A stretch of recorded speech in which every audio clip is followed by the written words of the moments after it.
Hello bachcho, let's read this question. The question says the number of isomers possible for the molecular formula C2FClBrI is.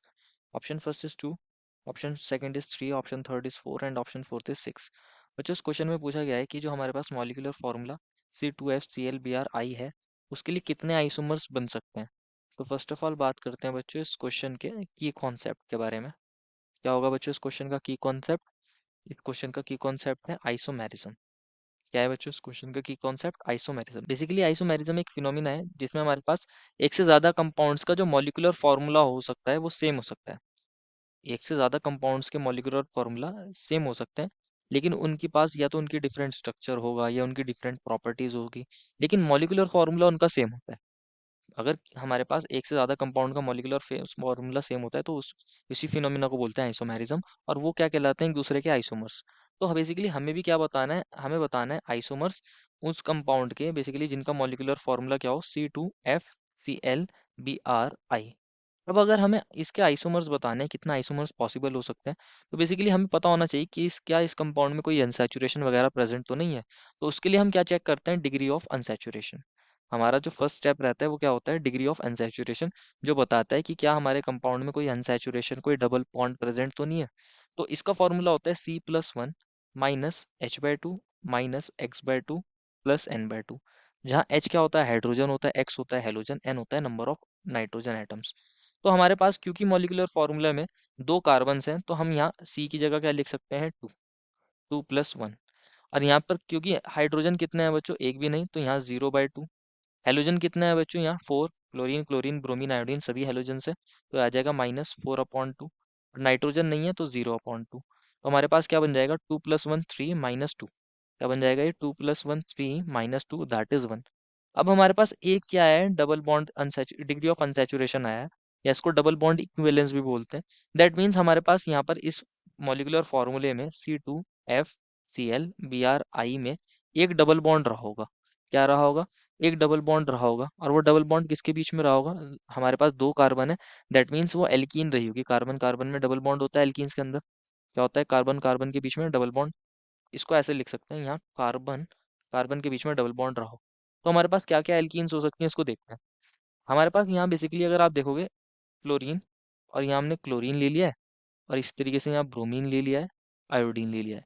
एक alkene तो हो सकती है ये। अब दूसरी एल्कीन क्या हो सकती है पॉसिबिलिटी, हमारे पास दूसरी एल्कीन भी यहाँ बना सकते हैं। हम यहाँ पर फ्लोरीन को एज इट इज रखते हैं, यहाँ हमारे पास इस कार्बन पर हमने क्लोरीन को भी रखा है एज इट इज, लेकिन इस बार आयोडीन को इधर कर दिया और इस बार Br को इधर कर दिया। इस बार आयोडीन को इधर कर दिया और Br को उधर कर दिया। तो एक पॉसिबिलिटी हो सकती है ये। दो हमारे पास आइसोमर्स तो बन सकते हैं ये। हमने क्या किया है बच्चों, फ्लोरीन क्लोरीन को ऊपर फिक्स रखा है, फ्लोरीन क्लोरीन को ऊपर फिक्स रखा है। और यहाँ पर क्या किया है बच्चों, एक बार फ्लोरीन और ब्रोमीन को एक साइड ले लिया, इस वाले डबल बॉन्डेड कार्बन पर ले लिया। एक बार फ्लोरीन और ब्रोमीन को इस वाले डबल बॉन्डेड कार्बन पर ले लिया। एक बार फ्लोरीन और आयोडीन को इस डबल बॉन्डेड कार्बन पर ले लिया। तो एक तो पॉसिबिलिटी ये हो सकती है। अभी हमने ऊपर की तरफ किसको फिक्स रखा था, फ्लोरीन और क्लोरीन को ऐसे रखा था फिक्स। अब दूसरी पॉसिबिलिटी क्या हो सकती है, हम इस बार फ्लोरीन के साथ किसी और एटम को ऊपर फिक्स कर दें। हमने क्या करा है, ये कार्बन है, डबल बॉन्ड है, कार्बन है। इस बार हम यहाँ पर ऐसा करते हैं, फ्लोरीन के साथ पीछे हमने क्लोरीन लिया था, इस बार फ्लोरीन के साथ हम यहाँ पर ब्रोमीन ले लेते हैं। फ्लोरीन के साथ ब्रोमीन ले लेते हैं, इन दोनों को ऊपर फिक्स कर दिया है। अब यहाँ हमारे पास दो आइटम्स कौन से बचे हैं, एक आयोडीन बचा है और एक क्लोरीन बचा है।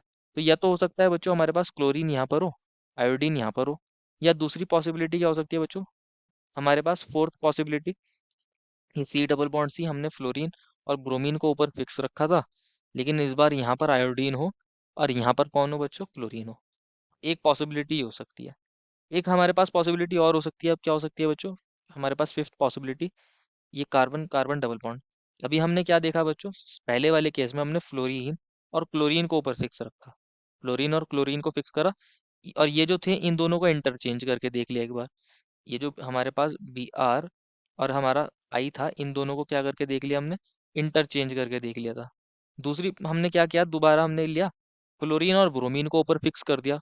हमारे पास जो कार्बन कार्बन डबल बॉन्ड है उसकी एक साइड में इन दोनों को फिक्स कर दिया। और इस बार भी हमने इस बार क्या किया था, इसमें भी इसको फिक्स कर दिया। जो हमारे पास दो बाकी के एटम्स बचे, क्लोरीन और आयोडीन, इन दोनों को इंटरचेंज करके दो आइसोमर और बना दिए। आई मीन लास्ट पॉसिबिलिटी क्या हो सकती है, अब हमने फ्लोरीन क्लोरीन ले लिया था, फ्लोरीन ब्रोमीन ले लिया था इस बार, फ्लोरीन और आयोडीन को यहाँ फिक्स कर दिया, फ्लोरीन और आयोडीन को फिक्स कर दिया। अब बाकी जो दो आइटम्स हैं, एक ब्रोमीन है, एक क्लोरीन है, उनके साथ आइसोमर्स बन सकते हैं कुछ इस तरीके से, कार्बन कार्बन डबल बॉन्ड। यहाँ फ्लोरीन और आयोडीन को हमने फिक्स रखा, क्लोरीन इस बार इधर कर दिया, ब्रोमीन इस बार इधर कर दिया। तो टोटल ये 6 आइसोमर बन सकते हैं। टोटल ये कितने आइसोमर बन सकते हैं? 6। टोटल हमारे पास 6 आइसोमर बन सकते हैं। तो इनको हमने बनाकर इस तरीके से देख लिया है। तो हमसे पूछा गया था कितना आइसोमर्स बन सकते हैं बच्चों। हमारे टोटल यहाँ 6 आइसोमर्स बन सकते हैं। ना 2 बनेंगे, ना ही 3 बनेंगे, ना ही 4 बनेंगे, टोटल 6 बन सकते हैं मैक्सिमम। और यही पूछा गया था। Therefore final answer is option number 4। I hope you understood it well and best of luck.